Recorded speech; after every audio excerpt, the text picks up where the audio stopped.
Welcome this week in Missouri Politics, the holiday season, and we are joined by the incoming president of the Missouri State Senate, Senator Dave Schatz from Franklin County. Welcome back to the show. Well, thank you, Scott. Appreciate it. Glad to be here. It's a great honor and some big footsteps, and some of the biggest names in the history of this state have held the presidency of the Missouri Senate. When you think about what keeps our traditions and safeguards them, it is the state Senate that is that bulwark of tradition. You have that new mantle now. Tell us what actually, somebody that watches politics casually that doesn't really understand, tell us the power of the job and maybe a little bit of the history and tradition that goes along with it. Well, again, I'm very honored to be able to serve in the position and being elected by my colleagues to that point. Obviously is a process to get there, and an interesting one at best, which you would probably understand that. But again, part of what the Pro Tem does, obviously, is leads the Senate. There is an opportunity for that individual to assign chairmanships, assign legislation, basically kind of the keeper of the rules. In the event that there's challenges to the rules, the President Pro Tem is the one that makes those decisions.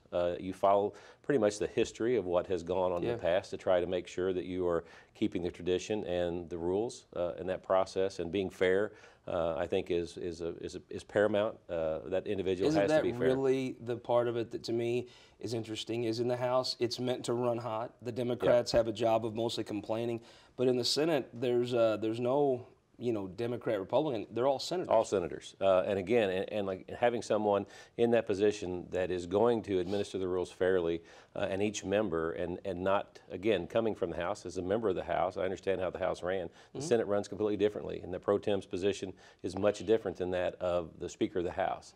You ultimately do not have command and authority over what actually goes on there, but you are facilitating and working things through the process and helping guide things through the process. But at the end of the day, you're basically there to call balls and strikes and make sure that you're a very fair individual when it happens. I find it interesting. I get to sit up in the popcorn gallery and watch, and you can watch the most anti-tradition, anti-state government, anti-whatever angry House member or just person coming from out of politics. They walk in that Senate chamber, and and I watch them. It's a magical place, and you can almost feel the history in that room.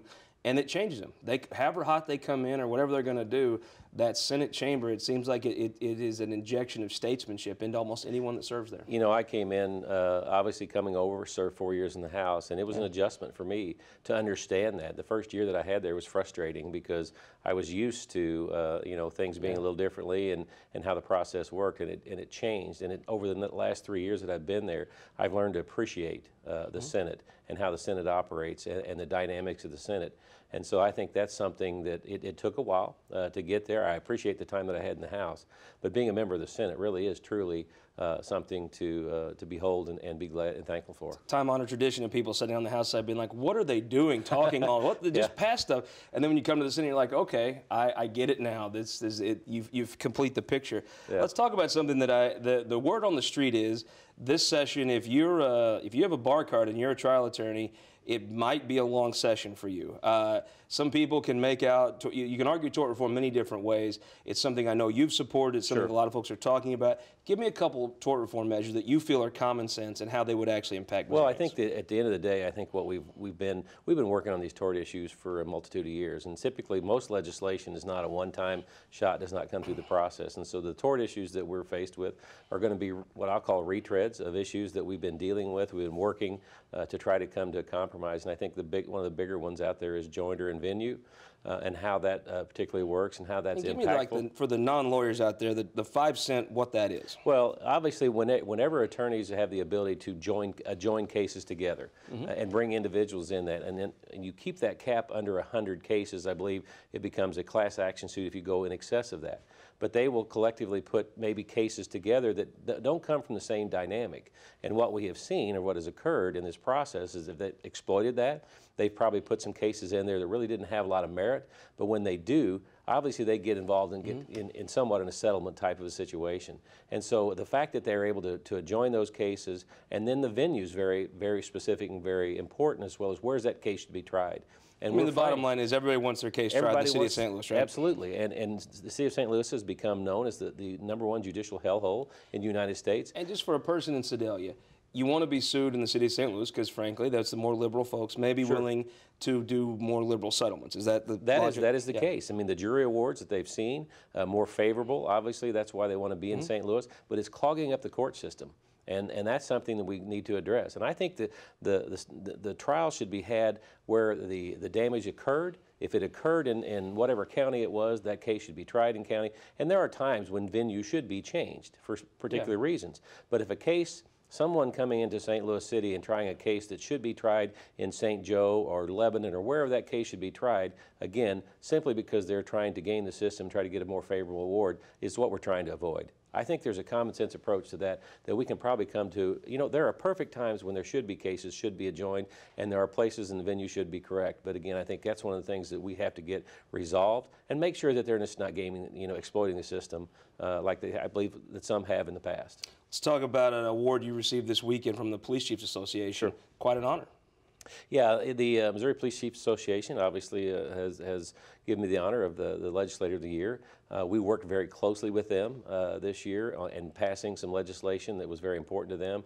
I give a lot of credit to my staff in working and crafting and getting to the point where we were able to get that done, get that through across the finish line. We call it the big blue ball. It was a multitude of issues wrapped up into one, and we were able to get that ushered through the process, and so they're very appreciative. I've always been a strong advocate for our law enforcement and making sure that we support them and give them the tools that they need and do whatever we can to support our men in blue. And so we're glad and very thankful that we're being honored with that. So 3 people that you've served with are in new roles in state government. Obviously, Governor Parsons, someone you know very well. Sure. Senator Kehoe you've worked with, and now Lieutenant Governor, and now the Attorney General, Eric Schmidt. Tell us about working with those people and what you've thought of thus far in their new positions and how they'll do. All of them colleagues that I came into the Senate. I served with, like I said, the Attorney General, Eric Schmidt. I've had the opportunity to serve with him, and then Governor Parsons and also Lieutenant Governor Kehoe.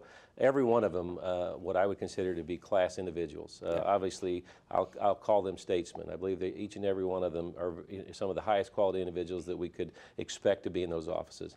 I'm excited about the prospects and the relationships that I have with those individuals and able to work with them as the Pro Tem moving forward. So, there's not going to be a situation where we're going to be at odds, or if we are, we're going to have differences in agreement. Yeah. But the matter of the fact is that we have a relationship that we're going to be able to sit down. If we have problems, we can work through that. And I think that's an advantage by having those types of relationships with those individuals, and I think it'll be a great working environment. So I'm excited about that, and I think the state of Missouri is in a fantastic position to move forward in a positive way. Tell us about Senator Caleb Rowden from Boone County. He's going to be the floor leader. And a little bit on your style of working through when you run into situations, maybe on these tort reform bills, how you think, what your style approach will be to running the Senate. Well, again, Caleb and I think probably will make a good couple. As far as a team, I think Senator Richard and Senator Kehoe, they had quite different styles. Sure. I think to some extent Caleb and I will have that same type of differences in our styles. I'm a little more vinegar, he's a little more honey at the end of the day, but that you need that balance. I mean, he has passed a lot of legislation with that vinegar and honey combo between Kehoe and Richard. They did a fantastic job, and again, I come off sometimes a little more bullish, I guess. I don't know how that's maybe a good. Direct, maybe. Direct, yeah. I guess. I'm more direct, and Caleb's a little more politically correct when it comes to getting some things through the process, and so it'll be nice to have that balance and strike that together. I think he is very competent individual that is just a rising star in the Republican Party, a very bright individual, and look excited that he'll be managing the floor and that process, and so I think we're going to work well together, and I think that our colleagues are going to benefit from that. Senator Kehoe always articulated a pretty thoughtful thought on the move in the previous question, which is always in the Senate, the big thing where you would stop debate and come to a vote.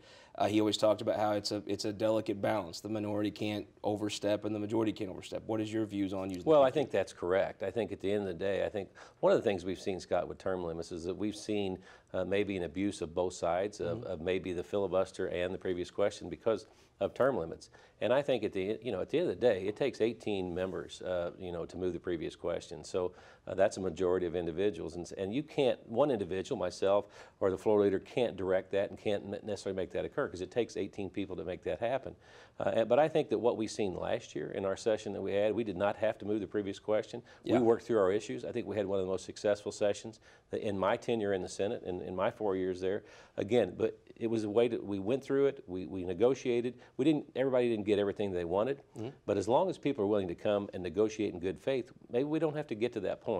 Yeah. But we had seen times where people would take things hostage, begin reading from books, not trying to come to any resolve other than just trying to mess up the system. And so that frustration that sometimes comes. But I think that if we ever get to that point, I would say that we're going to have to take that very delicately, and hopefully we don't end up there. But I think the new members that we have coming in, and the opportunity to work with them and the relationships that we have built with some of these people, we won't end up there. I think we'll be in a good place, and the Senate should operate and function the way it should. A few weeks till your big speech. We'll all be watching. We hope you'll come back and talk about it with us on This Week in Missouri Politics. Sure, yeah. I'm not sure about a big speech, but we'll see. Fair speech. We'll go with that. Yeah. We'll be right back on This Week in Missouri Politics with Gregg Keller coming back, the best hair in Missouri politics, maybe Lakin and Keller. But I want you to take a moment and check out showmemissouri.com. It's Missouri like it's supposed to be said with an AH. This week we had really a great time going to Shelby County. I know we also got to go down in the very far southwest corner of McDonald County. Go down there and check out the history of the state, one county at a time on showmemissouri.com.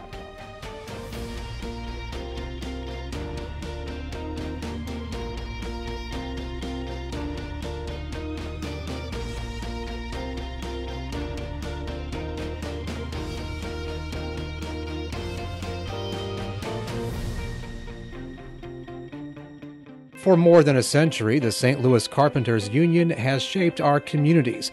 Through trusted alliances, we deliver skilled professional craftspeople while our business partners provide the kind of quality jobs that keep our economy humming. It's a blueprint that has worked since 1882. Turning Missouri into a right-to-work state stalls progress, wipes out jobs, and kills momentum. Right to work is wrong for everyone. Let's keep Missouri moving forward. Visit carpdc.org to learn more. Looking to get quality insurance at a price you can afford? Now you can, thanks to CFM Insurance. Select from our broad range of farm, home, and rental property coverage. Find an agent right in your local area, as CFM is represented by a network of 200 independent agencies throughout Missouri.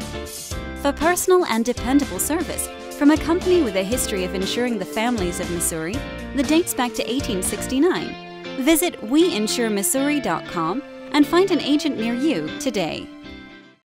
All across Missouri, our new car and truck dealers are building strong local economies. When you buy a car or truck in Missouri, you're helping to support over 20,000 Missouri families who rely on the auto industry for good-paying local jobs. You're also helping fund our communities, schools, first responders, and our roads because dealers generate millions of dollars in tax revenue. Missouri's automobile dealers have been the foundation of our communities for generations and for generations to come. The Missouri Automobile Dealers Association, the heart of Missouri. At Ameren, Missouri, we know what light can do. It draws people together and chases monsters away. And if you shine it in the right direction, it will light the path for the next generation, showing them what their tomorrow could look like, and spotlighting the possibilities that lay in front of them. Investing in our community by lighting the way forward. That's energy at work. Ameren, Missouri. We just finished up this week's show, and I appreciate a second to tell you about a new thing we're doing. I'm a history buff, like I know a lot of you are if you watch the show. We're doing a thing of the history of Missouri. We're going to do it one county at a time. We call it Show Me Missouri. We're going to travel to all 114 counties of the state. We'll have a member of the Farm Bureau, county elected officials, some of your state legislators you see here on the show. We're going to talk about the history, what's happening now in the county, and how the two are interconnected. It's a passion project of mine. If you like history, I hope you'll get involved. Follow us. Go to MissouriTimes.com. You can see it. We'll probably branch it off into its own social media at some point. But you've been so good to us at the Missouri Times, the show, different papers. This is a passion project that I hope you'll enjoy. It's called Show Me Missouri, the history of Missouri, one county at a time. The first county was Polk County. We had a great time. And we hope you'll go to MissouriTimes.com, find a little bit about it. And if you like the history of the state, I hope you'll enjoy it. Thanks a lot. Welcome back this week at Missouri Politics. Joining the opinion maker panel, Jim Gwinner, the impeccably pantsed Jim Gwinner. Welcome back to the show. Happy holidays. Gregg Keller, the best hair in Missouri Politics. I think I'm going to have Lakin on next week. We'll have a poll online who has the best hair, because it's close, right? We can go head to head, no pun intended. Dave Cook with UFCW, welcome back to the show. Great to be here. Jeff Roorda, union head, CNN, television star, welcome back. Happy holidays. Let's start off talking about the upcoming session. A couple bills that have been talked about. One was prescription drug monitoring, and the other was tort reform. Is this the year with Senator Schaaf leaving? He was the big opponent. Do they pass a real prescription drug monitoring? Yeah, we're lagging behind the rest of the country on that, and it shows. You're a police officer, does it matter? It matters greatly. I mean, there's a direct correlation between having a PDMP and opiate abuse and opiate overdoses and deaths. So, I mean, I welcome it. Dave Cook, you're a union man proudly to be. You win an election 70-30. You think you might have a year off. We'll talk about maybe not later. But this time it looks like lawyers are on the brink. I think you even heard from Senator Schatz. They're coming for the attorneys, right? I think it's their turn. I mean, this has been a systematic attack on different entities. Labor was under attack last year. I think attorneys are under attack this year. I would hope they'd rethink that thought process, but it's clear that tort reform is topping the ticket this time. Gregg Keller, does your heart weep for the trial attorneys that may be on the block this year? It's going to be interesting. I mean, there's certainly a fair number of initiatives that the Chamber of Commerce and others have been looking at for doing some time. Haven't really had an opportunity to get it across the line. We'll see if it happens this session. Prescription drug monitoring, something that is opposed by generally folks on the right, is where the speed bumps have been in the past. Is this a year where they put something together? It's been a big time priority of Holly Raiders for several years now. The concern from the Republican side of things is that sometimes our friends on the Democrat side of the aisle have all these ideas, whether it's a Second Amendment database or whether it's a PDMP database, of trying to figure out the most intimate details of Americans' lives and putting them on a list somewhere in Washington, D.C. or Jefferson City, Missouri.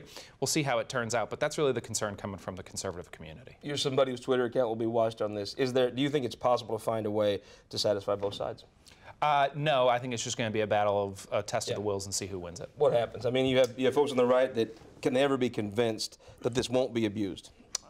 I think it's a tough question to get the right to give up any kind of a liberty that they see as a liberty, but I also think that you've got a lot of folks with very level heads and very strong opinions about this. Holly Rader's been taking the lead on this for years.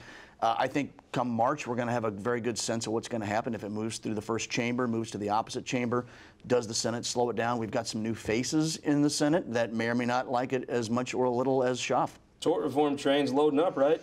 You know, it's not a bad day to take on trial attorneys. I'm okay with that, and I think that, you know, it's probably time we take a deeper look at some of those issues. Jeff, there's going to be some Democrats in the Democrat Party when they come after trial lawyers, they're going to say, gosh, I miss Jay Nixon. I think trial attorneys are missing Jay Nixon. I mean, this is a matter of keeping people whole when they're injured, and you know, this is not a conservative value. Taking away people's redress in court, I mean, it's un-American. I mean, it really is. Well, I'm sure that fight will be fought a bunch. Let's talk about some of the fighting in the city of St. Louis, ranked again as the most dangerous city in America. We've always heard these rankings were a little askew, and there's different caveats to them, but there is a crime problem, right? A terrible crime problem. What do you do from the police officer's standpoint? How do you begin to solve it? Well, we got to let police officers police. You know, the bigger news in crime in St. Louis this week was the Supreme Court handed down this decision that overturned the Circuit Court and the Court of Appeals, which tried to limit a runaway train, which is Kim Gardner, and her abuse of power. And they said she can't prosecute when she's got conflicts. And the court, in a stunning decision, said that in a country where the democracy is built on the idea of checks and balances on power, the court essentially said that this prosecutor has unabated, unfettered power, and they ruled that even the courts, the judicial branch, can't check her. And remember, we don't have a mechanism for checking this prosecutor. There's no recall process to remove her from office. There's no impeachment process. So the legislature and the voters don't have any check on her power either. She's ruining the city. Well, they will in 2 years, right? Well, they will in 2 years, but I don't know if there'll be a city left. Let me ask you this: as one of the most high-profile police officers in this state, how should a police shooting be investigated? Who should do that? Well, you can't have the same, and this is what the argument from the Supreme Court was. There's an inherent conflict when she's prosecuting the bad guy who tried to kill a cop, and also trying to figure out a way to prosecute that police officer. Who should do the highway patrol? Who does that? Somebody else, the Attorney General's office, a special prosecutor, but not the same prosecutor doing both, especially when this prosecutor has shown no interest in putting murderers and rapists in prison and has shown only an interest in putting innocent police officers in prison. Dave Cook, you're the head of UFCW. I always felt like UFCW sets at the intersection. You can walk into Jeff Roorda's office and meet a friend. You can walk into a Bruce Frank's office and meet a friend. How do you bring people to talk about something that is vital? If you don't think crime in St. Louis affects McDonald County, you just don't know where the money to pay for service in McDonald County comes from.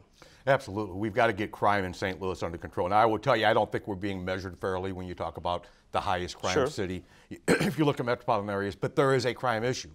And we need to figure out how we get that under control. Long term, we need to have better opportunities for people to progress. I think part of the problem is we have blighted areas of the city and there is no hope for aspiring out of that. That's a long-term situation, but in the interim, you cannot allow the criminals to run the city or we're never going to turn it back around. And we've got to get that under control one way or another.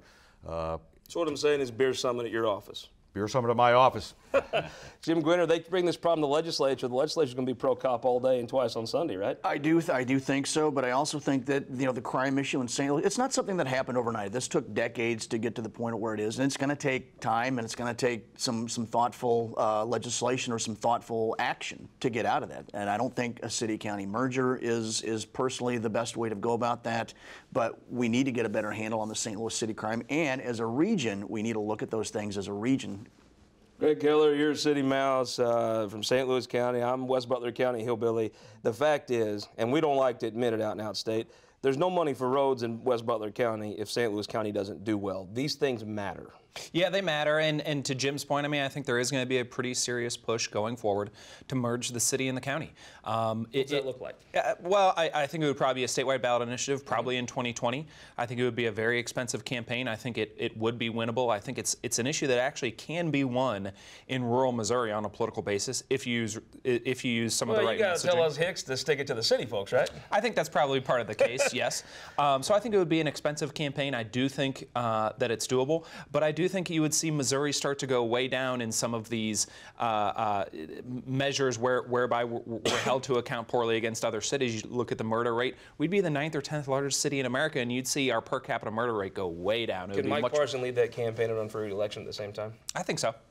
Dave Cook, they talk about bringing this together. There's a million different ways you could do it, but I do think we're heading towards a ballot initiative in 2020, maybe to address some of these problems, but just changing the statistics, there's a real problem. It's not a statistical problem. That doesn't fix the problem, and the concern is that if you're going to force feed the county and the city to come together, and by rural voters doing that, that's exactly what you're doing.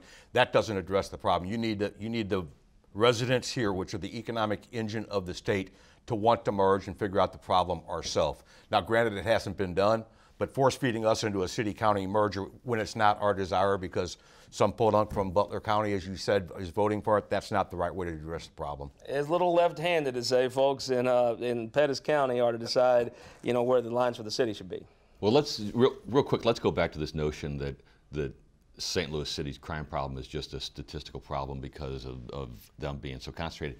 This is a state problem. Missouri is second in the country in per capita murders, number 2 in the country. This is a state problem, not just an isolated city problem. I don't know, where the city police department was sort of the victim of a statewide referendum with this local control. It has been a disaster. It has made policing harder. Do you think enough people draw the connection to that and some of the problems in the city? No, I think that my coppers draw that connection and are very suspicious about it. And I think it's important what we say about what a merger looks like. But I'll say that I think that we'll be open-minded to any solution that gets us out of this cycle because it's a downward spiral. Gregg Keller, Missouri Republicans, I think they saw the right to work defeat coming. And if anybody wondered how connected you are, I guess they got to see with KSDK this week, your communication with the governor's office. After that huge defeat, the governor came out and said, look, the people have spoken. Folks are talking about now, instead of right to work by the state, talking about right to work by county. How does that work? And is that a real policy proposal right now?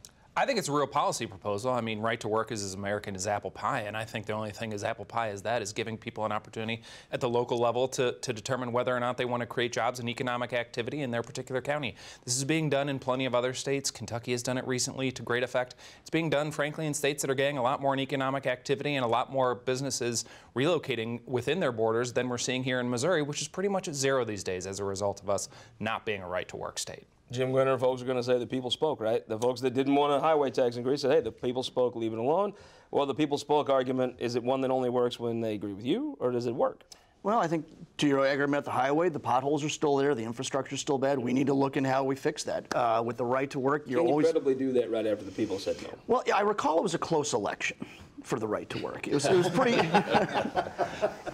It's close in the same way the Cubs have as close to as many world titles as the Cardinals. True. I think that you're going to see new senators introducing legislation that we have, whether it gets traction or not. We're going to learn that in the first week or 2 weeks, month of the session. I do think that there is an opportunity for the conversation, and I do think there's some parties that still want to see that, whether it's a county by county level or at the state level. I do think it's an issue that's not going away. Dave Cook, does it actually help you coming off a huge win that people are already talking about the same thing? It amazes me. I don't know what happened to the Republican Party I used to respect so much that said the voters are the people that are in charge of the state. The voters are smarter than we are. We should honor what the voters do. And I think it was, a 2-to-1 margin of the voters said, we don't want our wages to go down. We don't want our family values to deteriorate. And 2-to-1 said no. There's only a handful of counties in the entire state. So I hope Governor Parsons is a man of his word. He said right here, the people spoke, it's done. I hope he lives up to that. I know there's some chatter with some of his people and his staff, but I don't believe that's the governor. Look, I don't think the issue's dead, but it probably you thought for a few years it was dead. Gregg's right to work apple pie is made out of Roorda apples.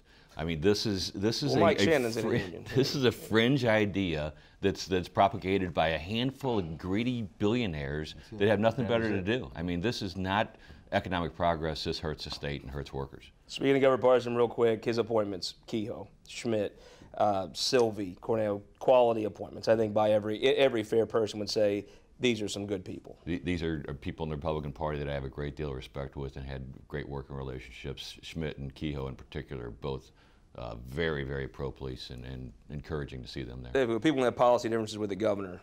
His selections are hard to argue with. Absolutely. I may not agree with the policies of the practice, but you cannot disagree with the type of people he's picking, which are of very high integrity. I respect that. I mean, it's hard when you come in as lieutenant governor to United State Party, but I think he's pretty much done that. He's done a fantastic job. This is clearly a man who understands the process. He's from Polk County. He's a former sheriff, but he also knows plenty about pulling levers in Jefferson City and putting smart people in good positions where they can get things done. There's a reason that Missouri's unemployment rate is among the lowest in the country, and there's a reason that Mike Parsons is one of the most popular governors in America today. Jim Gwinner, with a minute left, who won the week? I think St. Louis did. You've got the great trades with the Cardinals, with Goldschmidt coming. We're seeing MLS coming to town. We're seeing XFL coming. We're not seeing Kroenke showing up. And if we can get the Blues out of the bottom, I think it'll be an even better week. Gregg Keller, who did win the week? I'm going to say Mike Parsons for exactly the reasons we just mentioned, and he still has a treasurer's position he gets to fill. It's going to be interesting. Who won the week? I agree. I think the Cardinal fans did, but I also think the entire nation, when we reflect on a president that you may not have agreed with, but the civility that we remembered him with, I think it shows and reminds us all of the time when you could disagree with respect. Who won the week? Criminals. It's going to be harder for rapists and murderers to go to prison because of Tim Gardner's victory. I'm going to say, in the week that we celebrate the end of Prohibition, Anheuser-Busch won the week. Fine German Americans led the struggle in the oppressive federal government rule. Here's the Anheuser-Busch who won this week. We hope you'll join us back for our year-end edition of This Week in Missouri Politics. This Week in Missouri Politics, sponsored by the Missouri Association of Career Fire Protection Districts, Spire, and Sterling Bank.